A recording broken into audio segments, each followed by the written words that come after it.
আমরা এখানে আসার জন্য পরশুদিন রাতে বেরিয়েছি বাড়ি থেকে।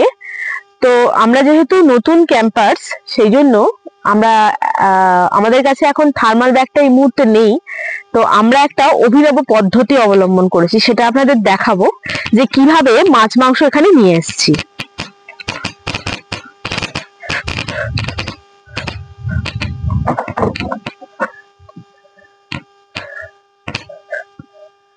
গতকাল মাছ খেয়েছিলাম, মাছটা কিন্তু একদম ঠিকঠাক ছিল, বরফ তখনও গলেনি। আজকে মাংসটা দেখবো।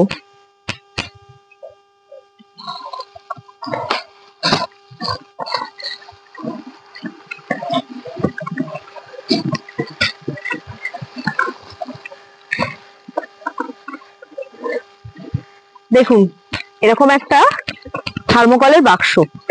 এই বাক্সর সঙ্গে আমরা কম বেশি সবাই পরিচিত, কারণ ছোটবেলায় এরকম বাক্স করে পেপসি বিক্রি হতো, আপনারা নিশ্চয়ই সবাই জানেন। সেই বাক্সই এটা। তো এই বাক্সকে বাইরে থেকে বাবলস পেপার দিয়ে র‍্যাপ করা আছে, যাতে এর মধ্যে এয়ার পাস না হয়।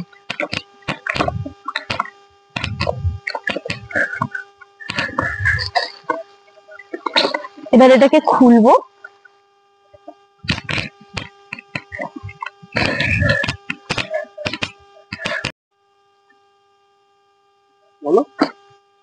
আমি গতকাল এটা একবার খুলেছিলাম মাছ বার করার জন্য, আর রাত্রিবেলা বারবিকিউ হয়েছিল, তার চিকেনটা বার করেছিলাম।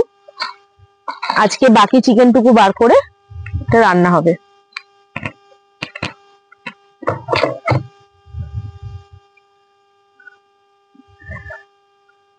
এটা পরশুদিন রাতে এইভাবে প্যাক করে আনা হয়েছিল।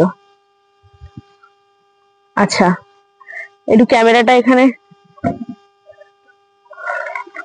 এইটার মধ্যে পুরো আইস ভর্তি ছিল, আইসটা খানিকটা গলেছে।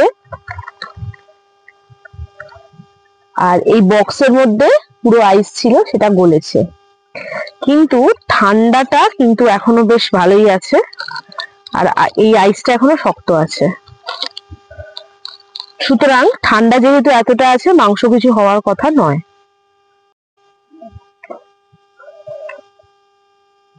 এই যে এরকম একটা কাঁচের কন্টেনারে করে, এই কন্টেনারটাও এয়ারটাইট কন্টেনার, কাঁচের বোরোসিলের এয়ারটাইট কন্টেনার, সেটাই করে আমি এনেছিলাম। ম্যারিনেট করেই আনা এটা বাড়ি থেকে।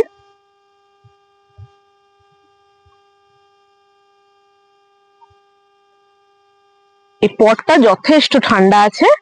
আমরা ডিপ ফ্রিজ থেকে মাংস বার করলে যেরকম ঠান্ডা থাকে, ঠিক সেরকম একইভাবে ঠান্ডা আছে।